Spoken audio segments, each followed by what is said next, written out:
Today's Serial Entrepreneur Secrets Revealed episode is a special feature from The Complete Entrepreneur, hosted by Michael Gilmore every Thursday at 5 p.m. Eastern on Clubhouse. This special crossover session brings together the insights and energy of both podcasts, offering a unique perspective on the entrepreneurial journey. Get ready for an inspiring blend of stories and strategies to enhance your own path to success. The value of culture, or I like to say, scaling your culture. This is a special episode. This is The Complete Entrepreneur. And we know you're listening to it in podcast or in replay on our main program, Start, Scale, Exit, Repeat, Serial Entrepreneur Secrets Revealed. But what we sometimes do this is we run shows that are often of certain topics that we really want to record and syndicate in podcast. And this is one of those shows. What's interesting, Michael, welcome. Michael's our host for The Complete Entrepreneur, which takes place every Thursday at 5 o'clock Eastern on Clubhouse on Startup Club.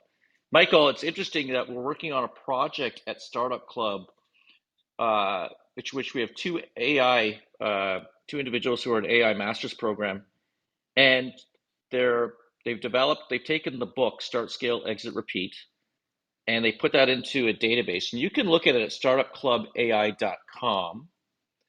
And they also are taking all of the short videos that we've done around the book, and they're taking all the podcasts, all the shows that we've done, Michael, you and I, and also the ones that we've done on Serial Entrepreneur Secrets Revealed. So it's interesting.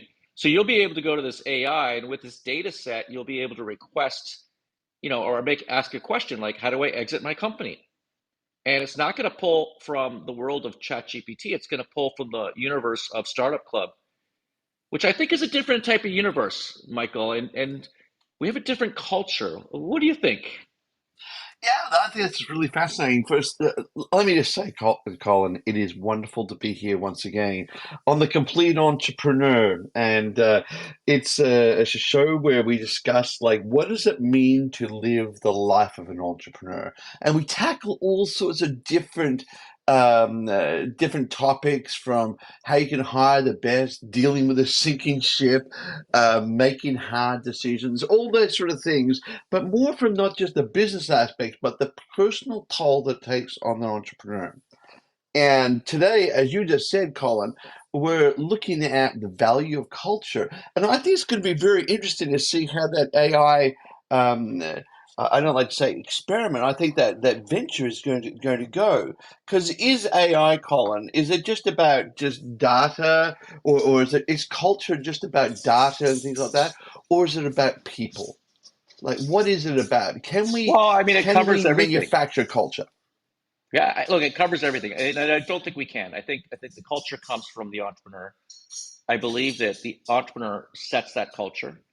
How you figure out your personal values and the culture of your company, this is something that you can actually do. And we're going to talk a little bit more about that today. There's a chapter in our book it's called Scaling Your Culture. And it's actually one of the keys that you can use to scale your business.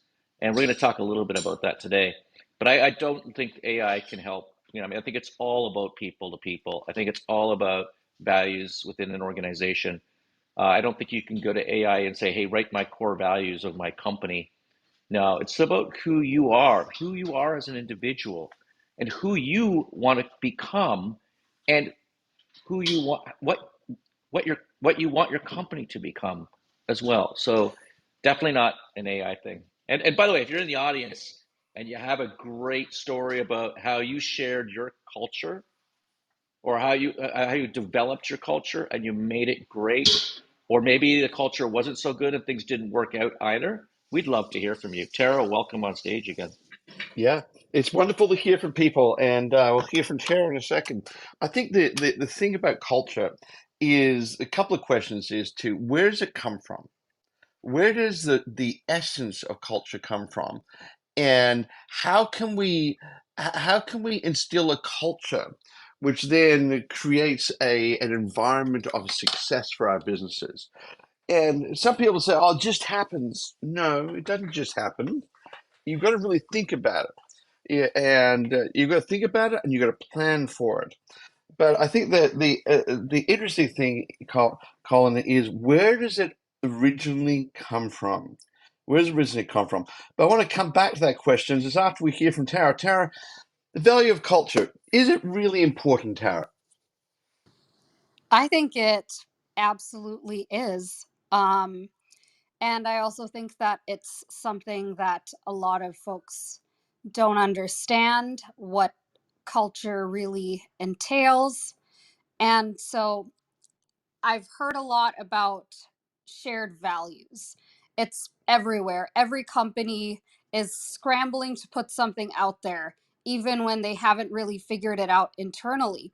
And I find that kind of confusing. So, as a product discovery consultant, I've worked with over a dozen startups in the last year and a half. And when I was starting out in 2022, it was easier to gauge the culture because people would only say something about it if they thought it through.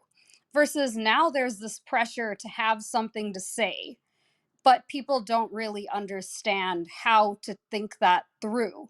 And so I was thinking, how much is it even possible for two individuals to have shared values? You know, I have things I disagree with my best friend, yet we're still friends. How do we make that happen? So I think it's important to hone in on what's the minimum, what are the essential things where there needs to be alignment between everyone, and de-scope as much as possible there, and then communicate it really well. Make sure that everyone can understand it well enough to iterate in their own words, and for the rest of it, embrace diversity. And that's tough because the way we learn about culture throughout our lives is just through life experience, and we don't understand what is actually essential versus what's just one possible presentation or one possible um, way to show it or embrace it, or like a logo for it. Like, non-startup example, a friend was telling me that he went to a meditation space dressed in a hip hop t-shirt, and they gave him kind of weird looks and wouldn't really include him because they perceived people dressing the same way to be more in the in crowd than other people. But after talking with this friend, I can see that he's very much into meditation and, really has internalized that. And so I think it's important to think about how we decide who's like minded. Is it because they're acting the same way on the surface, or do they really have aligned values? And that goes for hiring decisions, and also, the way meetings are run. Like, if you want a culture where people can be open, that might require something different to include different types of people. You can easily say, if you have something to say Uh, it. Yeah, go ahead. Yeah, Tara, the question I have though is that we talk about aligned values and things like that. So are we suggesting that we should develop organizations as entrepreneurs which can risk essentially groupthink, where we all have exactly the same aligned values and well, number one is where do those values come from? And how does that develop into a culture? But is that something we want? Because we then say align values, but we want diversity. Aren't they in conflict?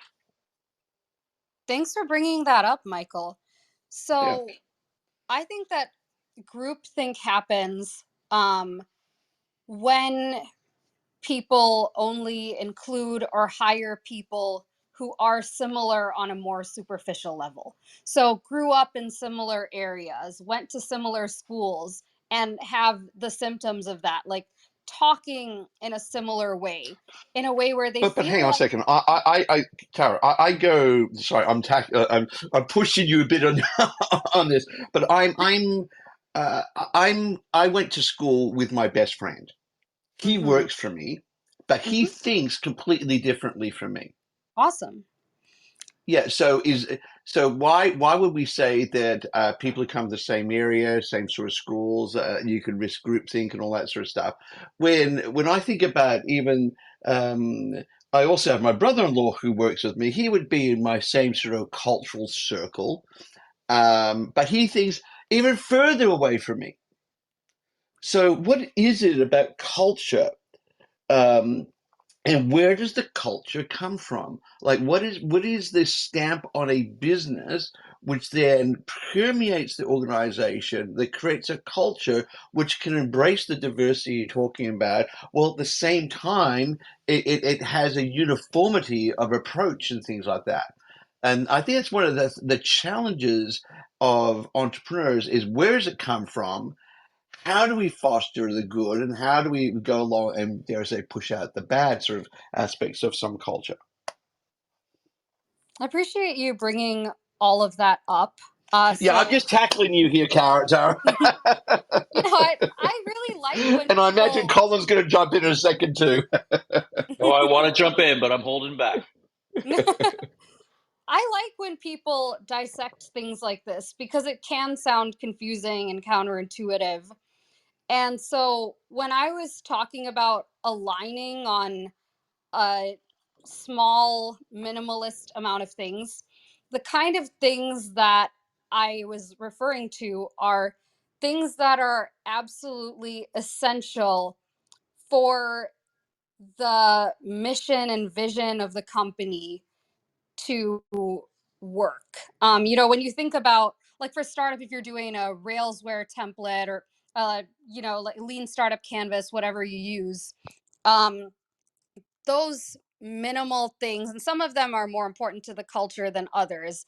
But when you have the idea to start a company and you're thinking about what makes it different from the others, why you, what knowledge do you have, what philosophy do you have, you need to work with people who buy into that. You can't, if you think that AI is gonna solve a problem, and then you hire someone who's just vehemently against AI. That's not going to work. Now, maybe they might help you come up with a non AI solution and you might pivot your startup, but by then you've hired a bunch of AI engineers who you now have to let go, which you can do that, but now, you've wasted a lot of time and money to come up with that. Or if you like the values that we were talking about last time of treating people right, never like exploiting people, actually paying people rather than dangling the carrot that you'll pay them someday after they do one more thing, which I can go on about how you can get a lot of things that look like results out of that, but that they won't be actual results. It's just kind of guidelines for how to interact with the user, the product, and each other in a way where, knowing that you'll all think differently, you can still get things done. But beyond that, Tara, is that what you're talking about? Is that treating people with respect and consideration? So the cultural value is respect and consideration. Out of that cultural value flows all these different behaviors, then, such as making sure you pay people and all that sort of stuff and everything like that. Is that what it is? Or maybe Colin, I can come back to you. Then I want to jump down to Justin, Tara. We'll give Justin a shot at this too, and Vincent and Jason as well. But Colin, where does that essence of culture come from? So you've just launched a business, and it's in a great, exciting industry. You really can't wait, and everything. So it's launched. But where does the culture come from, and when does it actually come in? At what Okay. stage in that business or cycle as such is it Mhm. coming? Yeah, I will answer that question. And but Oh, first, I'm I want glad to you challenge can, you. because I'm thinking I about will this answer one. that question. I will answer that question. It's in the book. So we do address this particular topic very, very directly. But I do want to challenge you a little bit, Michael, first. You were, and I know you do this sometimes to get us, thinking, thought-provoking arguments, and and you talked about is diversity sort of in contrast with, and maybe you were referring to diversity of values, but is it in Yeah, I'm talking about contrast? diversity of values. I'm talking Yes, about yes. diversity of values I here. thought Yeah. it was ironic that on Colin C. Campbell on Startup Club, we have one of our value statements is strength through diversity. So we truly believe that everyone working in the company should be diverse, and that everyone who goes into Startup Club should be, the diversity is what makes us strong, and we try to embrace that diversity. But I think if you're referring, and I'll let you off the hook here, but if you're referring to the values, absolutely, I understand where you're coming from. When the core values in your company, they are the things that define your company. So, for instance, if we have people in our company who do not, or in our club, who do not embrace diversity, they're not working for us. They're being fired, because this is how it works. That these value statements, there is no second chances when you cross a value statement or break a value in a company. There are no warnings. It's very, very clear in our companies that you cannot cross that line. And if you do, you will be terminated. I've terminated dozens of people in my life who just have not had similar values or didn't want to connect with the values that were in the company. Now, directly to your question, Michael, around how do you get these values? And I've done a lot of work with this. I did a lot of work with interviewing Vern Harnish, who wrote Scaling Up and Rockefeller Habits. And in fact, I talk about Tony Hsieh in the book, he wrote a book, the name I can't remember right now, but he wrote a book about Zappos and their 10 culture statements. And there was no company out there in the world that had done a better job. And it was based on Vern Harnish's work. And I know that because I visited the offices and I saw the Rockefeller habits on the CFO's desk and knew that they were embracing it. And I saw a lot of similarities to the things that we were doing at our company and what Zappos was doing. So in chapter 32 of Start, Scale, Exit, Repeat, we talk about these value statements, and they first come from your personal values. This is interesting. And I don't know if anyone's done this in the audience here, is actually create personal value statements. And then once you've done that, then think about your company and work with your team to develop the company's value statements. Because when you develop your value statements, when you identify them yourself, it's fascinating how they translate. And I just want to give you an example of that. So my personal values are, first and foremost, is my health. Do it really well or don't do it at all. And if you read the book, you can understand what we're talking about there. Live in the future, integrity over money, carpe diem, and make a difference. Now, here's the interesting thing. When our team got together at one of our last companies, I have two examples here, but we use .club. .club's an alternative to .com, .net, .org, and we sold that to GoDaddy 2 years ago. I'll use that one. So here are the 5 core value statements. Only the obsessed change the world. Sound a lot like carpe diem, doesn't it? Usage is everything, and that was particular to that business. Integrity over money. We just repeated it. Recognize greatness. Do crazy things, not stupid things. So we want to make a difference in the world. And so you can see how your personal value statements can cross over. So everybody here in the audience should be thinking about doing an exercise of what their personal value statements are. Now, we're not going to write a mission statement that's going to go on the wall and it's going to be blah, blah, blah, and no one's going to remember it. These value statements need to become the lexicon in the office. They need to be the things that everyone talks about I was so proud, and I didn't initiate this. I was so proud, Michael, when I saw an employee use one of our value statements at a prior company when they're talking to a customer, which was when our customers succeed, we succeed. That was one of our value statements. But you want them to be almost rhythmic. You don't want them to be single words. You don't want them to be long mission statements. Nobody pays attention to those. We want to create a language within the office that supports our core values. And then we want to do that with our own personal lives. And if we can figure out our personal values, Michael, then we can figure out our core values for our company. And that's how it begins. Now, one last thing, Michael. It took us 6 years to develop our core values at Hostopia. It took us probably a year or two at .club. It does take some time. Core values tend to reflect the values of the culture. They're not something that you just make up.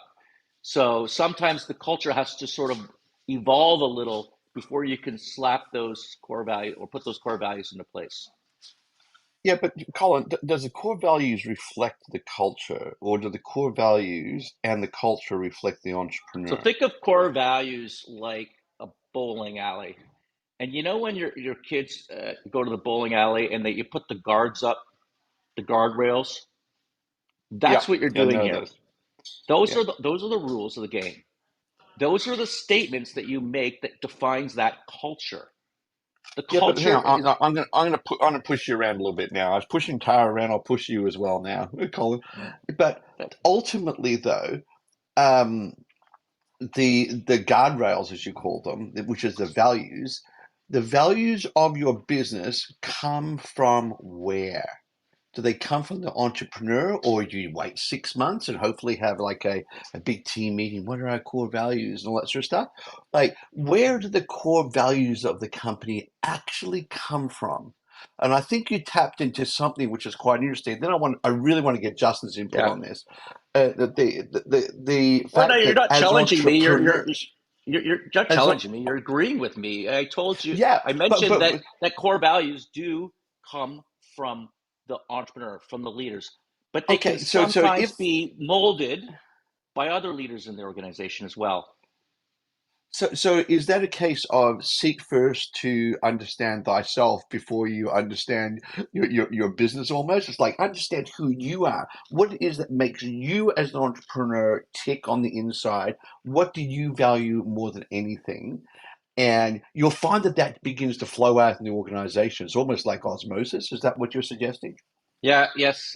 And I've done exercise. I've designed exercises. I've worked with dozens of companies to help individuals, individual owners and operators come up with their core values. By the way, it doesn't matter if you own a company or not. You should do this exercise because you want to work for a company that aligns with your personal core values as well. So that's something that we're going to publish that exercise in one of the workbooks that's coming out over the next few months. But I just wanted everybody to know that it really is something that you need to sit down and think about and actually put on paper because before I had done this, I was just sort of aimlessly going along. Yeah, they were there, okay, but now I've defined them and I've hardened them a little bit. Do something really well or don't do it at all has become a mantra in our office at Startup Club and elsewhere because, often as an entrepreneur, serial entrepreneur, I made the mistake of just freaking like a machine gun, doing way too much and stumbling too many times. And it made me realize that I wasn't following who I am. I am someone who wants to do things really, really well. And again, if you've read the book, Start, Scale, Exit, Repeat, you would see that we went all out when we put that book together. It became a #1 bestseller in 14 categories on Amazon. Uh, It's a fantastic book. It yeah. really is, and So I'll you leave can it at that, congratulate Michael. for And that. we've got a great, Yeah, audience participation today. yeah. Let's And hear from I'll let Justin you then. host it. Yeah, not a problem. Justin, thank you also to Justin, Vincent, and Jason for being so patient right now. It's like such an incredibly interesting topic. But I want to come down to Justin first of all. Justin, love to hear your thoughts on this topic on about the value of culture. Over to you, Justin. So first, I want to make sure the wind's not blowing me out too much. I'm outside now. You guys hear me okay Yeah, through the we can wind? hear you. Yeah, no problem. So I came in because I'm actually building the first company I've built that was built by a team instead of me building it and then bringing on a team. And so culture is something that I'm going to have to definitely be aware of and intentional around. And I had no idea to do it until the last 30 minutes or so of conversation. Now I have some guidelines. So I appreciate that. And I think there is a point to the values should not be diverse. The values should be aligned.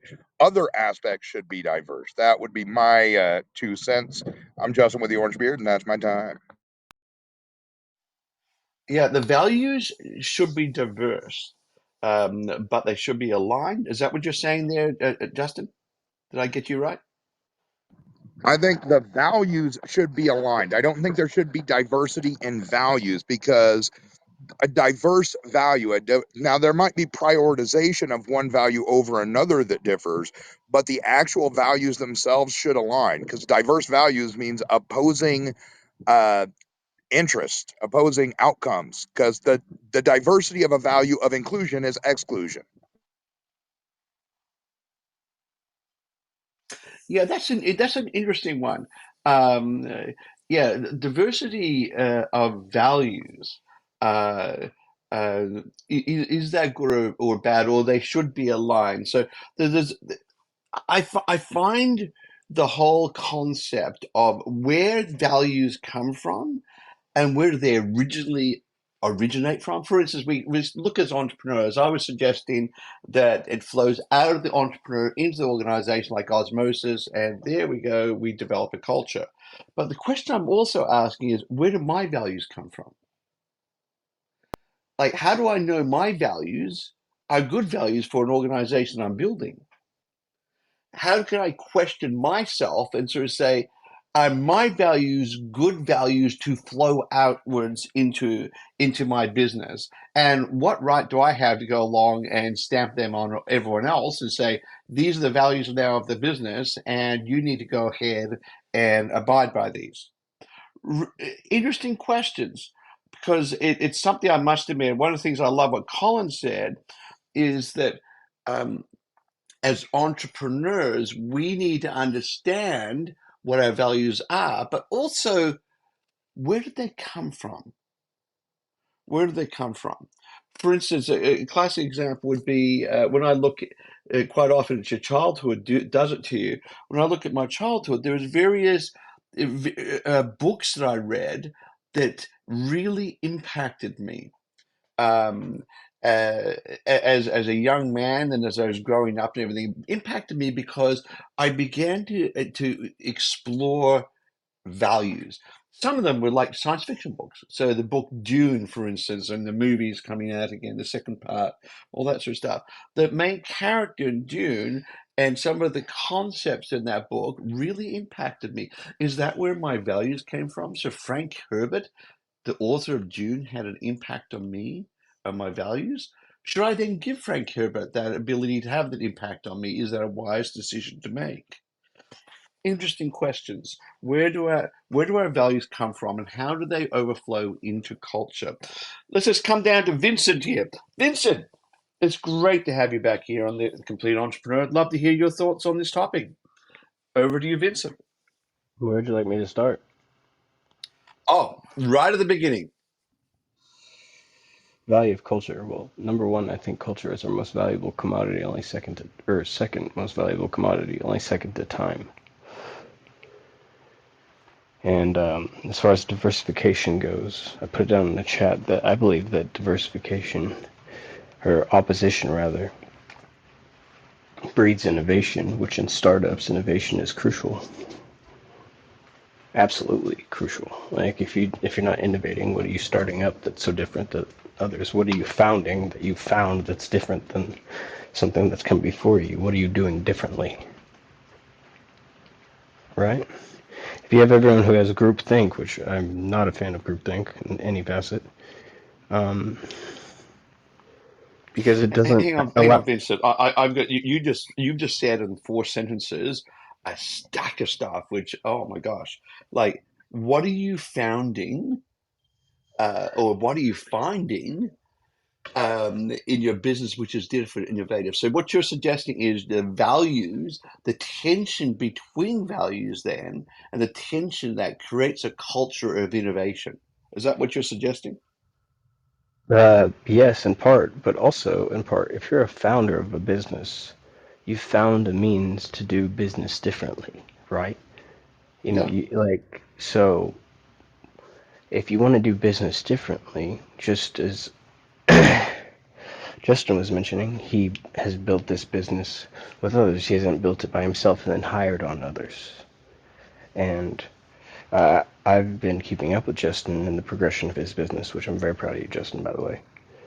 Um, and I'll get back to you on that message you left me on Instagram. I just need to go through that video.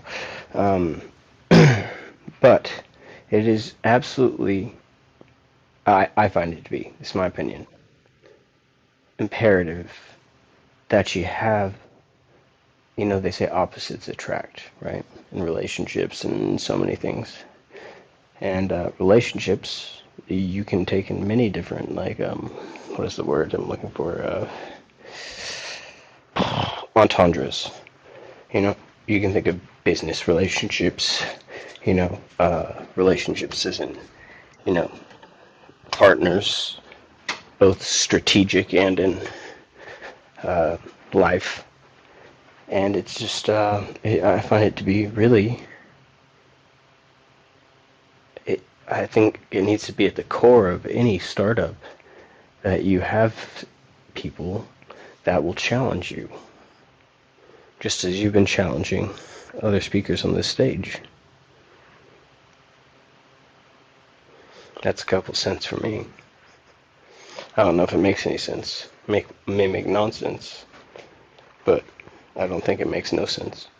Makes sense to me. Hey, Bez, we'll get to you, Bez, just in 1 second because we do want Jason to go next. We're trying to do like the round robin right now, and I No just wanted problem. to say that I think Vincent, your wisdom is so there, and the second most important thing, other than time, is culture. And I've been involved with a number of companies where the culture's messed up, and it leads to a spiraling down. The companies Absolutely. just go under. Toxicity, yes, and Oh, it's the worst. It's the worst, isn't it? or they push out some of the most crucial uh, part employees of their company. Like last year, I had so many of the best developers, like, and some of these, like, especially gaming and writing, when the writer strike was going on, being pushed out just because the paper pushers were not like, or the number guys were just looking at them as numbers and not like their true value that they bring.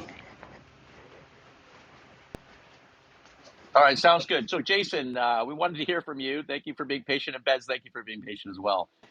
Jason, we want to hear from you. If you have Yeah, this is horror very story, interesting. or maybe you've had a successful a story that you can share with us. Yeah, this is very interesting. I've taken the time from the last couple companies to really drill down on this. So I upgraded values to actual principles, and I make them biblical to answer the question of where mine come from. Mine come from the Bible. So I'm, I would, I don't know. I'm glad I didn't get some kind of horror movie given to me as my first book in grade three. Oh my gosh, because it was the Bible that Gideon gave me in grade three. So I don't think it's just random. I think, you know, there's, I can definitely look back at my life and see that my life has been in alignment with that book. I wrote my first book 2 years after that in grade five, and it was prophesied my life so far. I haven't become prime minister yet, but I'm running next decade, and it's about that in grade five. So I haven't really met anybody that has my story. Everybody's story is different, but I think because you know a lot of entrepreneurs that have a lot of employees, make a lot of revenues and blow up really fast. They don't have the time. I had 25 years on the side while I was working in corporate Canada.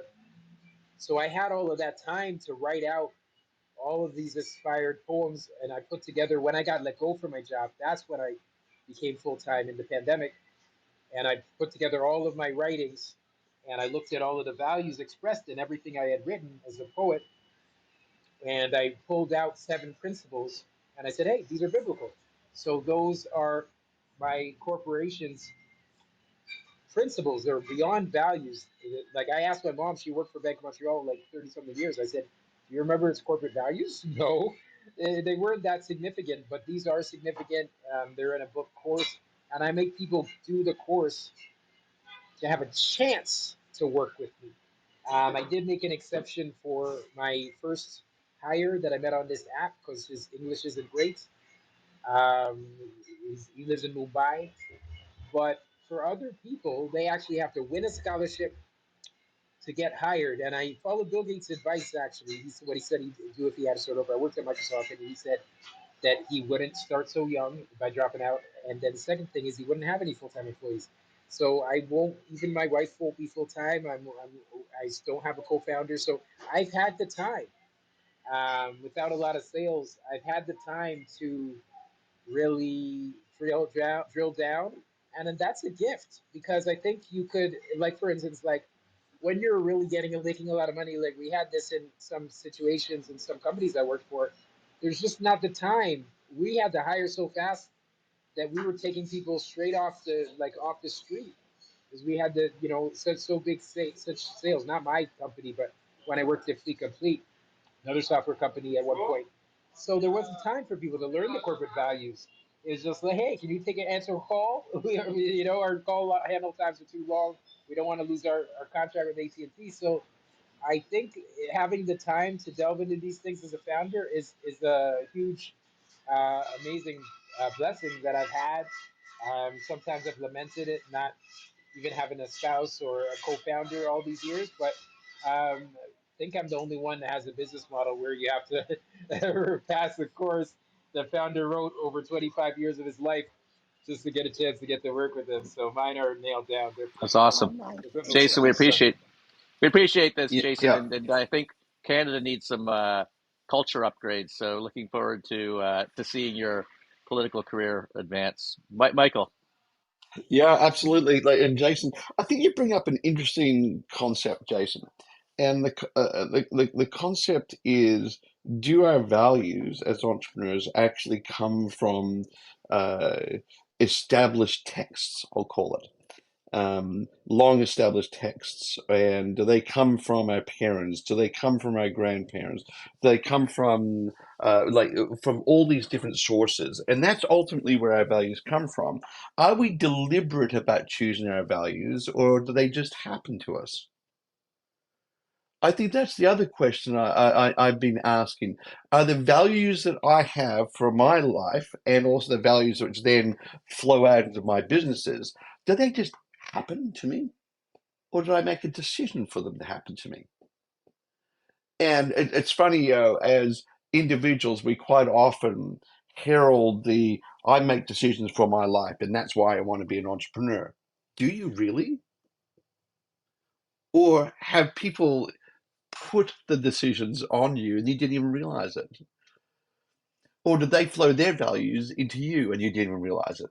Yeah, so I must admit, one of the things I do periodically is I go away for a couple of days. I go away by myself and for a few days actually, and I sit down and I really think about life. The first day I spend just dumping all my thoughts and all my stresses into a Word document, which no one will ever read. I can guarantee you that.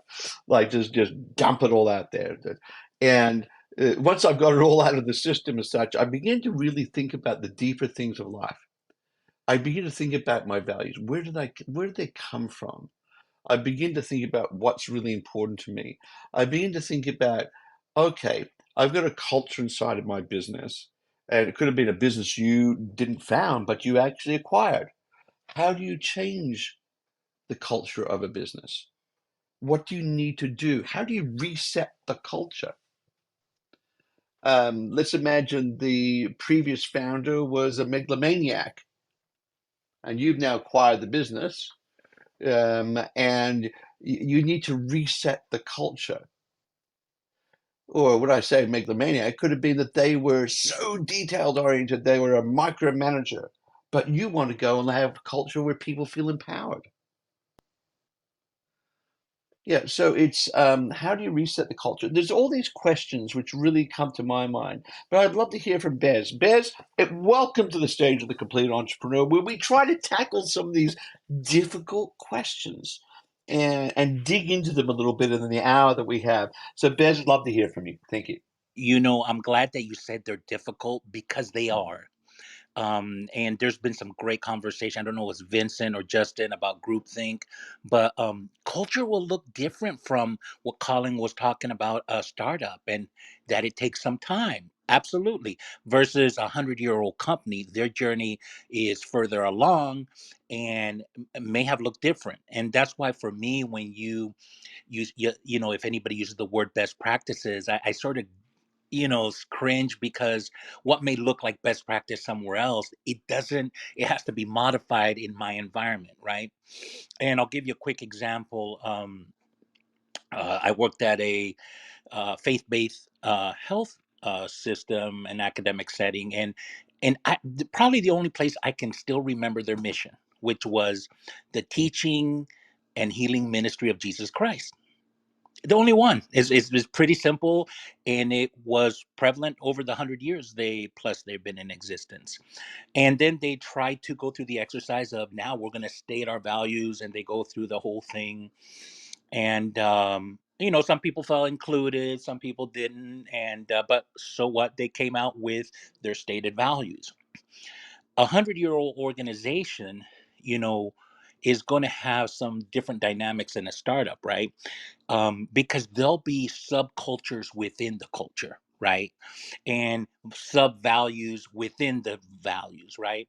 And values and cultures needs to be led from the very top, but supported from the very bottom altogether, right?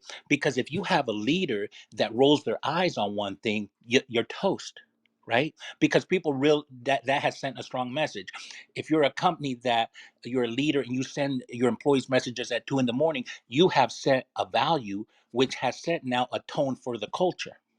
There's so many nuances in this. And then um, so let's say you go through that exercise of establishing your values, right, based on your culture, and now you're using now it permeates everything you do, from even your hiring decisions. Now you have hiring guides that tell you, we're going to ask these behavioral based questions, and we're going to score them, and if they meet our values, we're going to hire them. Well, you know that can be a double-edged sword, right?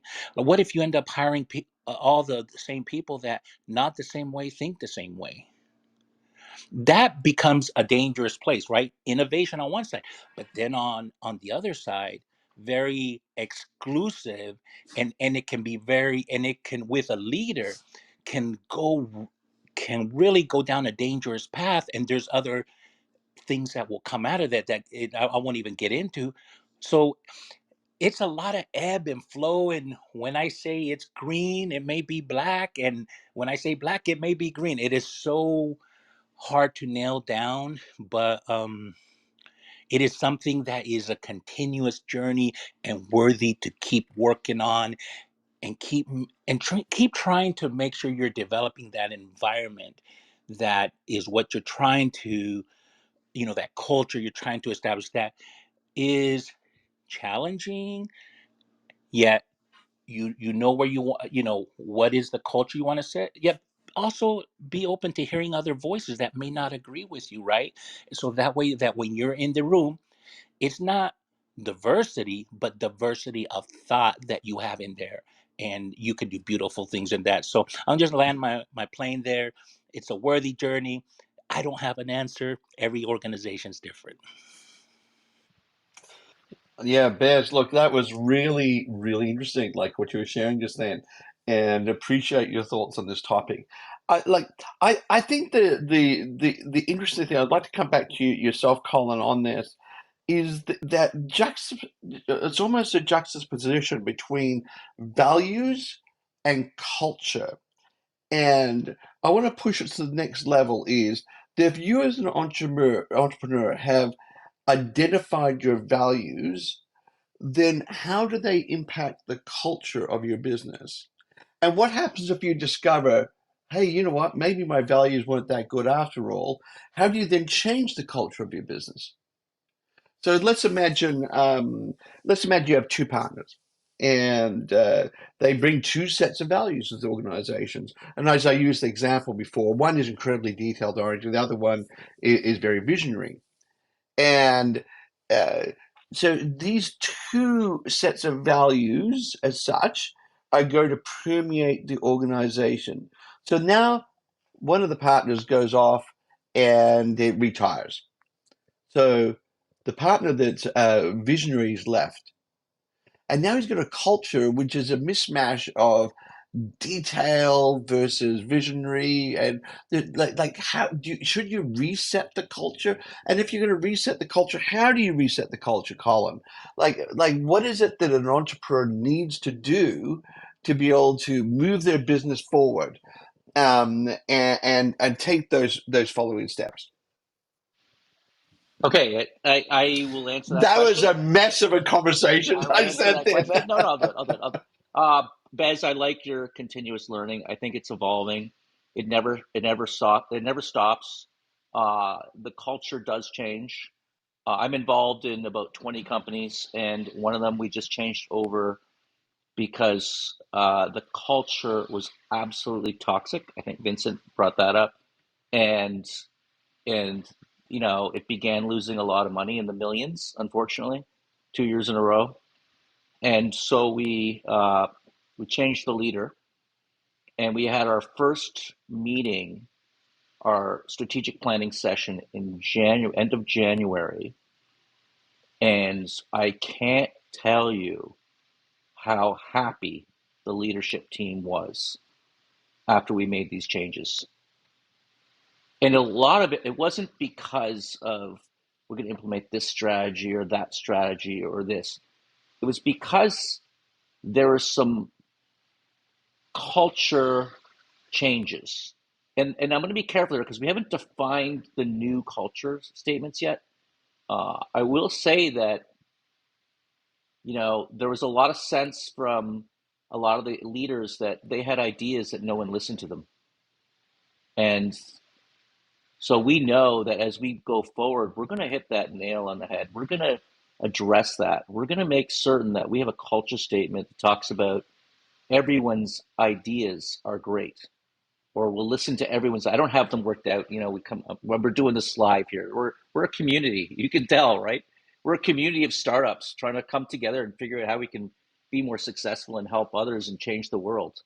Um, but coming up with some type of value statements around this idea that it doesn't matter where the ideas come from. Ideas can be great for everyone, and it was just fascinating to see the way that they behaved and changed because they're such talented people, and and talent can be destroyed.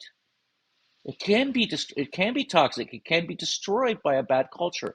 And I think the first thing that we started to do, it was really the CEO who started to do this, was to work on the culture and to work on, not to sit there and write out the value statements. Okay, I'm talking about the real, really, really doing it, like really setting up in the right environment so that your employees can succeed, recognizing greatness, those kind of things that we talk about again in the book. I know I keep going back to this book, but it really does address a lot of what happens in the companies that I've been involved with the last 25 years. So can you change the culture? Absolutely. But sometimes it needs a leadership change. Yeah, Sometimes you have yeah.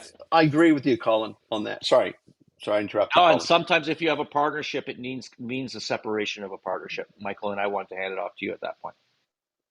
Yeah, no, I agree. Sometimes it does. Yeah, no, it's an interesting one. Yeah, it's I have a company, for instance, where the employees were terrified of making decisions because they would be punished if they made a wrong decision. I began to change the culture just recently, where I like, for instance, I said to the development team, I said, if you guys are in agreement, then spend the money. And they immediately said, what happens if it's wrong? I said, then you'll have my backing. I'd much rather you make mistakes and learn from them than to make no decision at all. And they sort of looked at each other, at the teams, the small team, and it's like, this is not what we're used to. I said, I'll back you the whole way. There's only one decision I will not back you on, and that's no decision. That's the only one. I said, the only way we will never get from point A to point B is if we make no decision. If we go from point A to point B and we go in the complete opposite direction, we'll learn from that experience and we'll slowly bring it around with more subsequent decisions until we get to point B. Yeah. And a part of this, I began to really reflect on it in some of my times a reflection. And what I was really talking about as a culture we actually have a whole company retreat on Monday, Tuesday, this coming week. The culture, the thing I want to bring to bear is assigning responsibility and the agency to go along and do what you're responsible for. I repeat that. That's a cultural thing. It's responsibility, assigning responsibility, not tasks. And that came from you, Colin. Responsibility, but the agency to be able to fulfill that responsibility. And so what was happening in the past is the team would have the responsibility, but not the agency. The previous leaders would not give them the agency to fulfill their responsibility, as they ended up becoming terrified. Yeah, so now I'm stepping in, for instance. It's a real thing. I'm saying agency and responsibility. So, for instance, our travel policy, I've now rewritten it basically into like one sentence. We trust our employees to do the right thing. There's a travel policy. Yeah, it's a different way of working, and it's Michael, really, yeah. it reminds me of we had a company in 2005, Hostopia, and my brother, who was CTO, he decided like to put in video cameras all throughout the office to see if people were working. So I Oh came no. in, I had no idea. I had no idea he did this. I came into the office. I said, "Holy shit, what the hell did you do?" I had them all ripped out. We're not a police state. What kind Yeah. of company does that? You know what I'm saying? Talk about toxicity, Yeah. right? But it's just funny you said that. Let people Yeah. do it. Yeah. Yeah. The other thing is like another cultural thing, which I'm tackling. So this topic is very real for me right now. Is just launch it. What I mean by that is there was that sort of sense of fear. What happens if it goes wrong and all that sort of stuff. I said, just push the button. Just launch this thing, and then let's learn from it. And once again, that was a really big cultural issue. Like what do you mean by just launch it? And one of the things I get very impressed about when I look at a company like SpaceX isn't the fact that they're doing amazing things, it's the fact they have a culture still after 20 years of let's just launch this thing.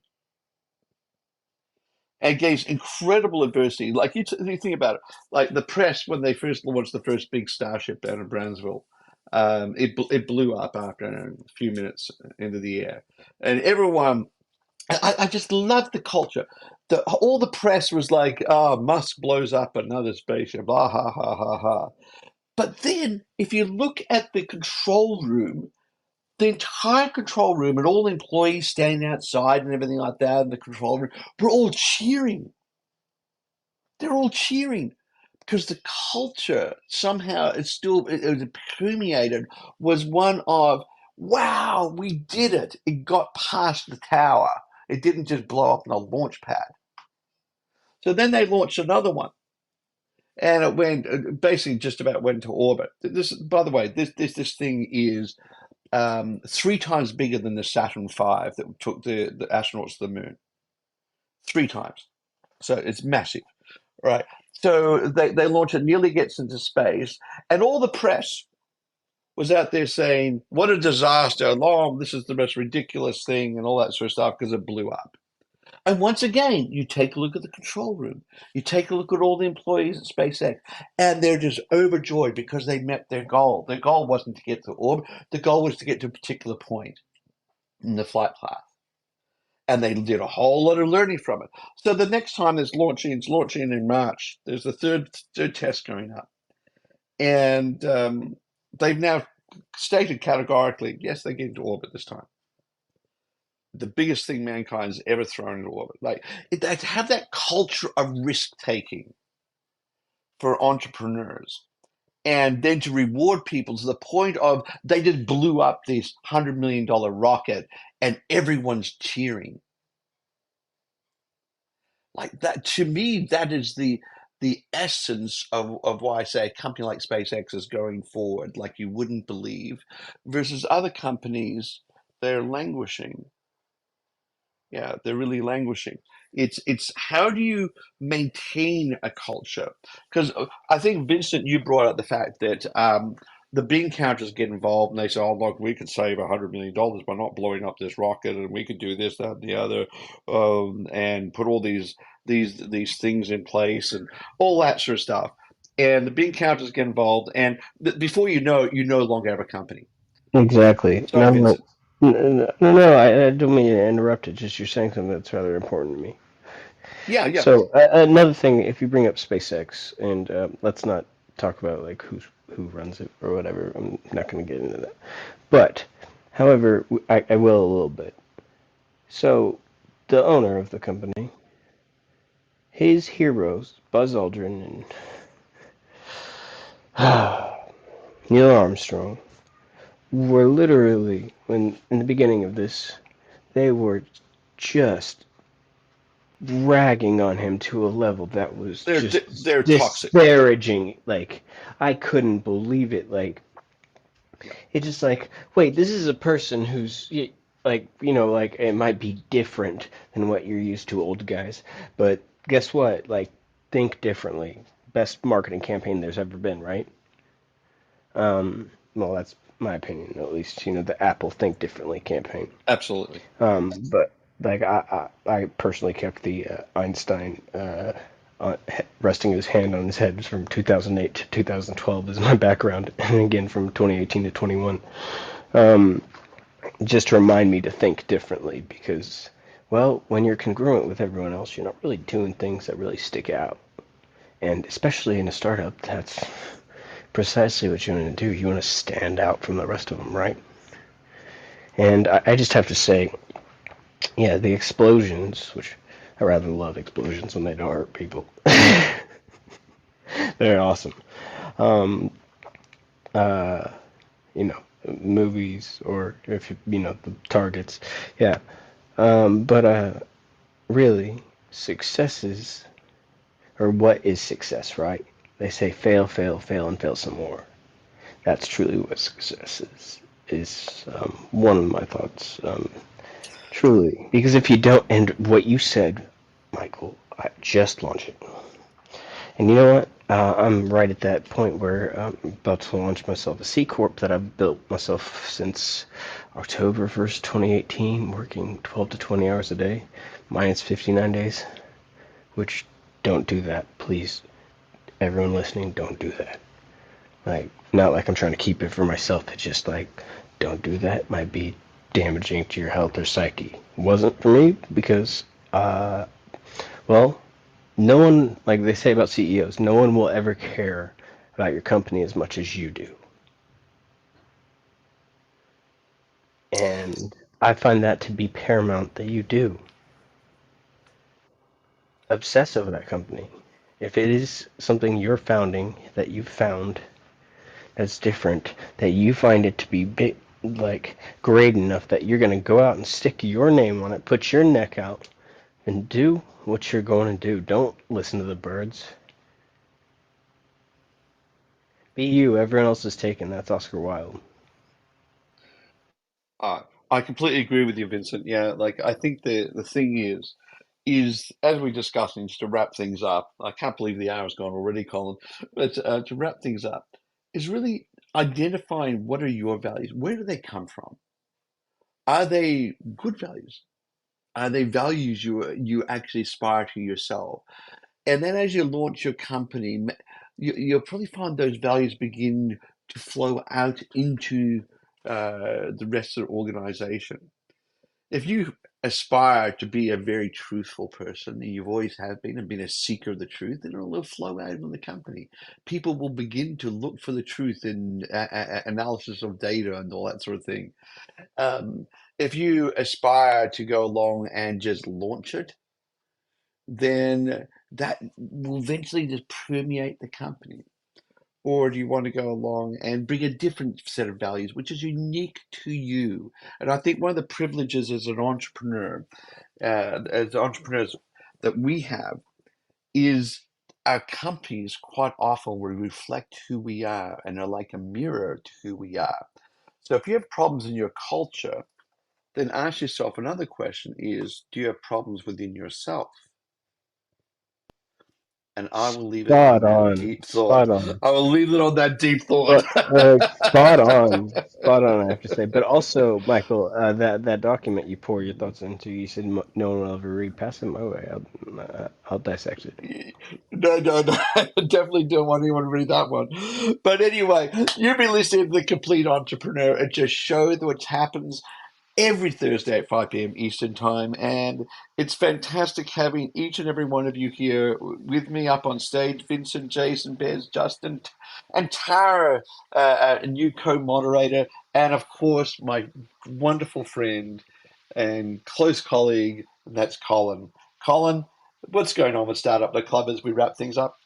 Well, I think we just had an amazing show, and I'm glad we're syndicating this one in podcast because our the three values we have on Colin C. Campbell and Startup Club: strength through diversity, boldly go, give to get. And today, the everyone on stage exemplified all three of those values, and that's something it's really cool, I have to say. And so tomorrow we're doing at 2 o'clock Eastern. We're having a second week in a row. We're doing an open mic AI talk about how we can use AI to accelerate our startup. It was really fun last week. This time we might bring in our AI friend, Pi, or I think I did ChatGPT before, but if you've not downloaded Pi.ai, it's free and it's really neat. But in any case, that's tomorrow's show at 2 o'clock, and we've got a lot of speakers coming on. We're starting to book a lot of speakers up. And if you're not on the email list, you're not going to know when they're coming. Unfortunately, this app does not allow us to tell you when we have phenomenal speakers coming on. But you will know if you sign up to the email list at startup.club. And that's something I would recommend you do. All right. Thank you very much, everyone. We'll see you tomorrow, or we'll see you in another show on Startup Club, or next Thursday.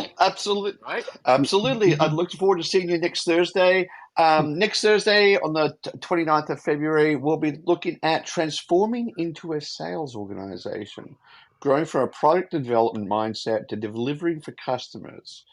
We're going to be beginning to unpack that, and like, how do you do that? How do you get that tension between development and also sales under control as well? And so we're going to be looking at all of that because there's always tension between development and sales. Sales will promise impossible things that development can't deliver, and development will try to drag everything out forever so that it's impossible to sell. So how do you actually deal with that as an entrepreneur when you're sitting in the middle, trying to go along and mediate between these two parts of your company? Or are they two parts? Maybe they're the same part. Anyway, it's going to be an interesting conversation. Look forward to having it with you next week. God bless in your business. Have a wonderful time. See you later. Bye.